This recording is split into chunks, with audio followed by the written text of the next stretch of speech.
दोस्तों, आजाद भारत के इतिहास में शायद ऐसा पहले कभी नहीं हुआ जो अब होने का दावा किया जा रहा है। एक सिटिंग उपराष्ट्रपति, सिटिंग वाइस प्रेसिडेंट के ठिकानों पर खुद उन पर ईडी का शिकंजा कसने का ऐसा बड़ा खुलासा कर दिया है एक सांसद ने, जिसके अब पूरे देश में चर्चे हो रहे हैं। दोस्तों, सब जानते हैं जगदीप धनखड़ का इस्तीफा किन हालातों में हुआ। आज तक देश को इसका सही इंफॉर्मेशन, सही जानकारी नहीं पता कि धनखड़ साहब को रातों रात ऐसी क्या स्वास्थ्य की दिक्कत आ गई कि उनको इस्तीफा देना पड़ा। लेकिन अब इस पूरे कांड पर बहुत बड़ा खुलासा हो गया है, एक ऐसा खुलासा जिसके बारे में दूर तलक खबरें भी जाएंगी, चर्चा भी होगी और विमर्श भी होगा।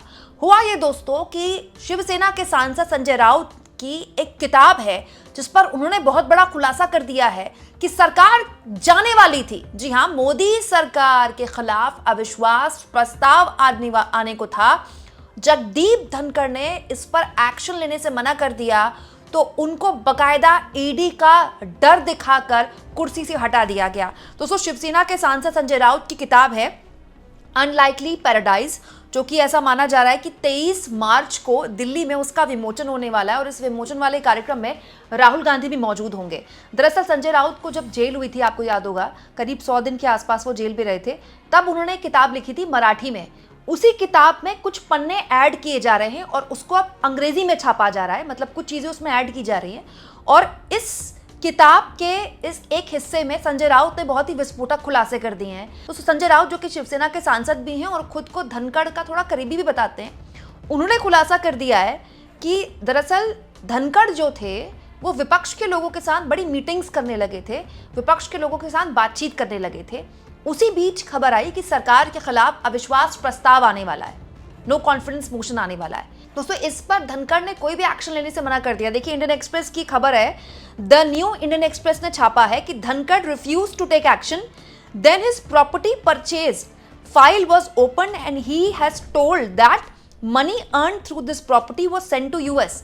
जब उन्होंने अविश्वास प्रस्ताव पर कोई एक्शन लेने से मना कर दिया तो उनसे कहा गया कि उनकी एक जो प्रॉपर्टी है, पुरानी प्रॉपर्टी, उसकी फाइल खोल दी गई और ये कहा गया कि इस पुरानी प्रॉपर्टी से जो पैसा कमाया गया है वो यूएस भेजा गया है, अमेरिका भेजा गया है, और इसीलिए अब इस मामले में ईडी की फाइल खुलती है। दोस्तों, वैसे तो हमारे देश में आज़ादी के बाद बहुत सी अजीबोगरीब चीज़ें हुई हैं देश की राजनीति में, लेकिन ऐसा पहले कभी नहीं हुआ।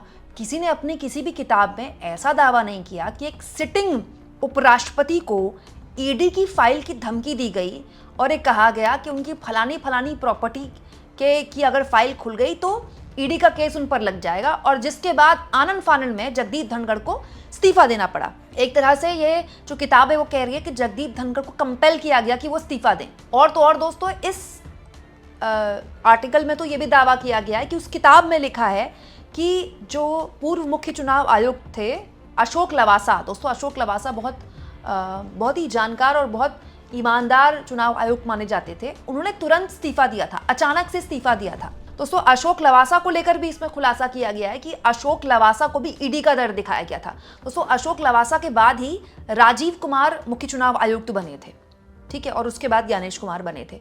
और अशोक लवासा ने भी अपने कार्यकाल से पहले ही इस्तीफा दिया था, उनका कार्यकाल पूरा नहीं हुआ था, उनको इस्तीफा देने का उनका वक्त नहीं था। लेकिन अब इस किताब में दावा किया गया है कि अशोक लवासा को भी कंपेल किया गया क्योंकि उनको भी ईडी का डर दिखाया गया। और तो और दोस्तों, बड़े खुलासे और भी किए गए इस किताब में कि उज्जवल निकम, आपको याद होगा, कसाब के खिलाफ जिन्होंने केस लड़ा था, बड़े वकील हैं देश के उज्जवल निकम, उनको बीजेपी ने राज्यसभा सांसद इसीलिए बनाया क्योंकि उस वक्त जब कसाब का पूरा इंटरोगेशन चल रहा था और कसाब को कोर्ट में पेश किया जाता था, जब उसे फांसी होनी थी, तब उज्जवल निकम ने, एक याद होगा आपको, एक बयान दिया था कि उसे जेल में बिरयानी खिलाई जा रही है, जबकि बाद में उज्जवल निकम ने खुद स्वीकारा कि उसको कभी बिरयानी नहीं सौंपी परोसी गई। लेकिन इसके जरिए बीजेपी ने इसको बड़ा इस्तेमाल किया। देखिए, कांग्रेस पार्टी की सरकार, जो कसाब नाम का आतंकवादी जिसने 26/11 को अंजाम दिया, उसको बिरयानी खिला रहे हैं ये। दोस्तों, वो बीजेपी ने ये उज्जवल निकम की बोली इस बात का इस्तेमाल किया उस वक्त की यूपीए सरकार के खिलाफ। और अब जो संजय राउत है वो दावा कर रहे हैं कि दरअसल जो बीजेपी के लीडर हैं उज्जवल निकम, उनको राज्यसभा भेजा ही इसलिए गया क्योंकि उन्होंने बिरयानी वाला बयान दिया था जिसने बीजेपी को फायदा पहुंचाया था। मतलब कहने का ये है कि सरकार भले यूपीए की थी लेकिन एजेंडा जो है वो बीजेपी चला रही थी, और जो जो उसके एजेंडे में सूट कर रहा था उनको बाद में एक तरह से पुरस्कृत किया बीजेपी ने, ये दावा कर रहे हैं संजय राउत अपनी किताब में, जो कि न्यू इंडियन एक्सप्रेस ने छापा है। अब दोस्तों, जगदीप धनखड़ को लेकर तमाम तरह की बातें, तमाम तरह के दावे तो किए गए थे। याद होगा आपको, जिस वक्त जगदीप धनखड़ ने इस्तीफा दिया था, उस वक्त ये भी खबर आई थी कि जगदीप धनखड़ इस कदर इस सरकार के बैड बुक्स में आ गए थे कि वो एक तरह से चंद्रबाबू नायडू को मैसेज पहुंचाने लगे थे कि इस सरकार को लेकर जो भी आपकी स्थिति है उसको उससे पीछे हटिए, और जो समर्थन आपने दिया हुआ है इस सरकार को उसको एक तरह से वापस ले लीजिए। सरकार गिराने के लिए जगदीप धनखड़ चंद्रबाबू नायडू को मोटिवेट करने लगे थे, ये उस वक्त खबरें आई थी।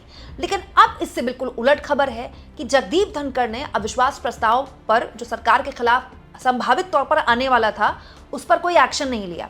अब देखिए दोस्तों, किताबें ये तो ऐसी हैं कि कोई भी कुछ भी लिख सकता है। दोस्तों, अभी कुछ दिन पहले पूर्व सेना प्रमुख की एक किताब, जिनको राहुल गांधी ने अपने लोकसभा के भाषण में दिखाया, वो इस सरकार के लिए बहुत बड़ी मुसीबत बन चुकी है, जिसमें ये दावा किया गया पूर्व सेना प्रमुख द्वारा कि भाई चीन की जो फौज थी हमारे सामने खड़ी थी और हमसे पीएम ने 2.5 घंटे के इंतजार पर कह दिया गया कि जो उचित समझो वो करो। और अब ये दूसरी बड़ी बात है दोस्तों कि किताब अब दूसरी लहराई जाएगी कि देखिए, एक राज्यसभा सांसद हैं जो ये दावा कर रहे हैं, जो कि धनखड़ के करीबी माने जाते हैं, कि क्योंकि धनखड़ ने अविश्वास प्रस्ताव पर कोई एक्शन नहीं लिया, वो एक्शन जो सरकार चाहती थी, इसीलिए उनको ईडी का डर दिखाया गया। अब दोस्तों, कहने वाले कह सकते हैं कि इस सरकार को बदनाम करने की साजिश है, और संजय राउत जो हैं वो तो विपक्ष के सांसद हैं। हाँ, ये बात सही है कि संजय राउत विपक्ष के सांसद हैं, और वो जिस पार्टी से हैं उस पार्टी को तोड़ने का आरोप भी बीजेपी पर ही लगता है। बट पॉइंट ये है ना कि जब किसी भी चीज़ की क्लैरिटी नहीं होती है तो उसमें तमाम तरह के अजम्पशंस होते हैं, तमाम तरह की अटकलें लगती हैं। आज तक देश को नहीं पता कि जगदीप धनखड़ का इस्तीफा क्यों हुआ। आज तक देश को नहीं पता कि जगदीप धनखड़ का इस्तीफा अगर स्वास्थ्य कारणों से हुआ है तो उनकी विदाई ठीक से नहीं हुई। पीएम ने एक ट्वीट किया, उसके अलावा किसी मंत्री ने ट्वीट नहीं किया, कोई इनको मिलने नहीं आया। किसी का इतना स्वास्थ्य खराब है तो किस हॉस्पिटल में वो भर्ती हैं, कहाँ वो स्वास्थ्य लाभ ले रहे हैं, उनसे किन मंत्रियों की मुलाकात हुई, कौन फोटो खिंचाने गया, कुछ नहीं पता चला। इनफैक्ट अब तो जगदीप धनखड़ थोड़ा बहुत दिख जाते हैं मीडिया में, सोशल मीडिया में उनकी खबरें चल जाती हैं, लेकिन उस वक्त तो अचानक से जगदीप धनखड़ कोप भवन में चले गए, मीडिया तक नहीं पहुंच पाई उन तक। और अब जगदीप धनखड़ को लेकर संजय राउत बड़ा खुलासा कर रहे हैं, इसीलिए क्योंकि कोई क्लैरिटी नहीं थी जगदीप धनखड़ एग्जैक्टली कहाँ है, क्या कर रहे हैं, और क्यों, किन हालातों में उनको इस्तीफा देना पड़ा।